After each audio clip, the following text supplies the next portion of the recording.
উত্তরবঙ্গ থেকে ঢাকায় প্রবেশদ্বার হিসেবে পরিচিত গাজীপুরের চন্দ্রায় বৃহস্পতিবার সকালে বিক্ষোভ করেছে শিক্ষার্থীরা। 11:15টায় কোটা সংস্কারের দাবি ও নিহতের ঘটনার প্রতিবাদে বিভিন্ন স্কুল কলেজের শিক্ষার্থীরা সমবেত হয়ে বিক্ষোভ ও মিছিল করে। তখন মহাসড়কে চলাচলকারী কিছু যানবাহনেও ভাঙচুর চালায় বিক্ষোভকারীরা।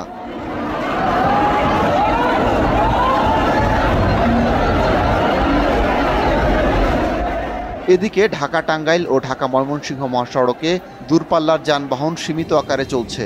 তবে স্থানীয় রুটে যান চলাচল করলেও তা তুলনামূলকভাবে অনেক কম। তাই দুর্ভোগে জরুরি প্রয়োজনে বাহিরে বের হওয়া ব্যক্তিরা। মহাসড়কে মোতায়েন করা হয়েছে পুলিশ, রয়েছে বর্ডার গার্ড বাংলাদেশ, বিজিবি।